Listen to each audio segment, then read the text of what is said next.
আসসালামু আলাইকুম, কেমন আছেন সবাই? আশা করছি ভালো। আমিও খুব ভালো আছি আলহামদুলিল্লাহ। আমার ফ্যামিলিও ভালো আছে। তো এদিকে কিছু সয়াবিন ভিজিয়ে নিয়েছে, তারপর পেঁয়াজ ফালি করে নিচ্ছে।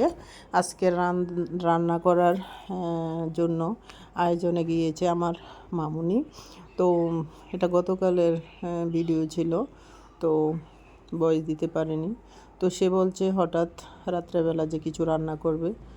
তো যখনই কিছু রান্না করতে বলে আমি সাথে সাথে বলি যে যাও রান্না করো, কারণ মাঝে মধ্যে খেতে ইচ্ছা করে মেয়ে কীভাবে রান্না করে, ছেলের বউ থাকলে ছেলের বউ কীভাবে রান্না করে, শাশুড়ি মার খেতে ইচ্ছা করে, মায়ে থাকলে মার ইচ্ছে করে মেয়ের হাতে রান্না খেতে। তো লেখাপড়ার জন্য করতে পারে না, তো মাঝে মধ্যে মন চাইলে আমি একটু উৎসাহ দিয়ে দিই, যাও করো, আমি আছি। তো নিজ থেকেই করে নেয়, যেটাই করে আমি বলতে হয় না, ওর যেভাবে মন চায় ওভাবে করে। তো কিছু বিরিয়ানির চাল নিয়েছে, নিয়ে চালগুলি সুন্দর করে সিদ্ধ করে নিয়েছে, হাফ সিদ্ধ করে নিয়েছে। আর এদিকে আলু আর সয়াবিন ভেজে নিয়েছে, আলু দিয়ে সয়াবিন দিয়ে নাকি আজকে বিরিয়ানি করবে। তো এদিকে বিরিয়ানিগুলিও সিদ্ধ করে নামিয়ে রেখেছে। এখন এগুলিকে দমে বসাতে হবে একটু, কারণ বিরিয়ানিটা সিদ্ধ একটু কম হয়েছে। তো দমের জন্য এখন ডেকচি সাজিয়ে নিচ্ছে। তো সুন্দর করে ডেকটা সাজিয়ে নিচ্ছে।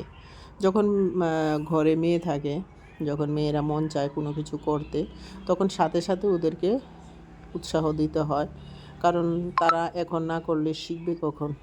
শিখে পারে, তারপরও করলে একটু শিখে নেবে। তো সেই জন্য সবসময় তাদেরকে উৎসাহ দিতে হয়, দোষ ধরলে তো আর হবে না।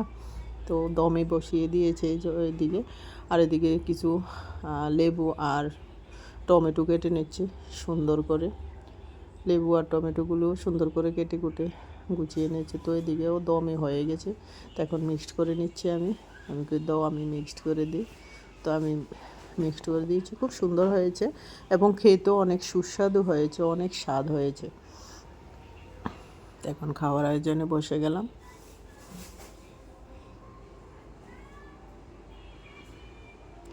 আজকের মতন এখানেই, আল্লাহ হাফেজ।